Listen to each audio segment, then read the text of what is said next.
Followers நிறைய பேர் train ticket book பண்ணுறதுக்கு இ-வேலெட்டில் டெபாசிட் பண்ணி வச்சிருப்பாங்க. ஸோ அது எப்படி ப்ரோ பேங்க் அக்கௌண்ட்டுக்கு ட்ரான்ஸ்ஃபர் பண்ணுறது அப்படின்ற மாதிரி நிறைய பேர் கமெண்ட்டில் வந்து இப்போ நம்ம தக்கல் டிக்கெட் புக் பண்ணுறோம் அப்படின்னா நம்ம வந்து பேமெண்ட் ஆப்ஷன் வந்து வேலெட் வந்து சூஸ் பண்ணுவோம். எதனால் சூஸ் பண்ணுறோம்? ஃபாஸ்ட்டாக ட்ரான்சாக்ஷன் நடக்கும், எந்த ஒரு ஓடிபியுமே வராது அப்படின்ற மாதிரி. இதுவே நம்ம யூபிஐ ட்ரான்சாக்ஷன் ட்ரை பண்ணோம்னா அது ஃபோன்பே இல்லை கூகுள் பேக்குள்ளே போயிட்டு ரீடைரக்ட் ஆகி அதுக்கப்புறம் நம்ம பேமெண்ட் சக்ஸஸ்ஃபுல் பண்ணுற மாதிரி இருக்கும்.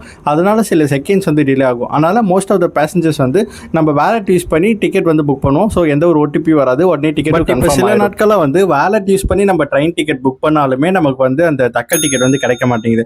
ஸோ அதனால என்ன ஆகும்னு பார்த்தீங்கன்னா, டிக்கெட் கிடைக்கலன்னா ஆட்டோமேட்டிக்காக வேலெட்டுக்கு ரீஃபண்ட் வந்துடும். ஸோ அந்த வேலெட்டில் இருக்க அமௌண்ட் வந்து பேங்க் அக்கௌண்ட்டுக்கு எப்படி மாற்றுறது அப்படின்றது தான் கேட்குறாங்க.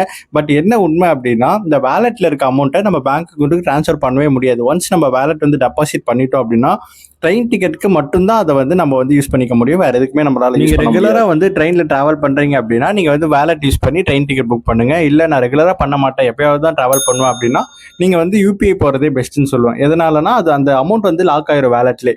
அடுத்த தடவை நீங்கள் ட்ரெயின் டிக்கெட் புக் பண்ணுறப்ப தான் அது வந்து யூஸ் பண்ணிக்க முடியும். அப்படி இல்லைனா உங்கள் ஃப்ரெண்ட்ஸ் யாராவது ட்ரெயின் டிக்கெட் புக் பண்ணுறாங்க அப்படின்னா உங்கள் வேலெட் யூஸ் பண்ணி ட்ரெயின் டிக்கெட் வந்து புக் பண்ண சொல்லிக்கோங்க. அவங்கள்ட்ட வந்து நீங்கள் வந்து அமௌண்ட் வந்து கையில் வாங்கி. இப்போ வந்திருக்க ரயில்வே ஆப்பில் அது வந்து ஆர் வேலெட் அப்படின்ட்டு சொல்லுவாங்க. அண்ட் இதுக்கு முன்னாடி இருந்த அந்த ரயில் கனெக்ட் ஆப்பில் வந்து பார்த்தீங்கன்னா இ-வேலெட்னு சொல்லுவாங்க. ஸோ ரெண்டுமே வந்து பார்த்தீங்கன்னா ஆல்மோஸ்ட் சேம் தான், வேலெட் தான். ஸோ அதனால இன்னொரு முக்கியமான விஷயம், இப்போ சப்போஸ் நீங்கள் வந்து அந்த வேலெட் யூஸ் பண்ணி ட்ரெயின் டிக்கெட் புக் பண்ணுறீங்கன்னா அந்த யூபிஐ கம்பேர் பண்ணுறப்போ கொஞ்சம் ப்ரைஸ் வந்து அதிகமாக வரும். இப்போ ஃபார் எக்ஸாம்பிளுக்கு நான் வந்து யூபிஐ டிரான்சாக்ஷன் புக் பண்ணுறேன், எனக்கு வந்து ₹11.80 வருது அப்படின்ட்டு வச்சுக்கோங்க. இப்போ இதுவே நான் வேலெட் யூஸ் பண்ணி புக் பண்ணுறேன் அப்படின்னா எனக்கு வந்து ₹17.80 வரும். அந்த ₹5 7 வரைக்கும் அந்த ப்ரைஸ் டிஃபரன்ஸ் வந்து இருக்கும். இது வந்து ஒரு விஷயத்தை தான் நீங்கள் ட்ரெயின் டிக்கெட் புக் பண்ணுறப்போ யூபிஐ டிரான்சாக்ஷனுக்கு இவ்வளோ அமௌண்ட், நான் யூபிஐ டிரான்சாக்ஷனுக்கு இவ்வளோ அமௌண்ட் அப்படின்றத மென்ஷன் பண்ணியிருப்பாங்க. நெக்ஸ்ட் டைம் நீங்கள் ட்ரெயின் டிக்கெட் புக் பண்ணுறப்ப இந்த ஒரு விஷயத்தை. இன்னொரு முக்கியமான விஷயம், இப்போ நீங்கள் வேலெட் யூஸ் பண்ணி ட்ரெயின் டிக்கெட் புக் பண்ணுறீங்கன்னா சப்போஸ் டிக்கெட் வந்து கிடைக்கல, வெயிட்டிங் லிஸ்ட்டில் போயிடுச்சு அப்படின்னா ஃபாஸ்ட்டாக ரீஃபண்ட் ஆகுறது இந்த வேலெட்டில் தான். வென் கம்பேர் இந்த ஒரு வீடியோவை அடிக்கடி தக்கல் டிக்கெட் போடுற உங்களோட ஃப்ரெண்ட்ஸ்க்கு அண்ட் இ-வேலெட் யூஸ் பண்ணுறவங்களுக்கு இந்த வீடியோ வந்து ஷேர் பண்ணிடுங்க.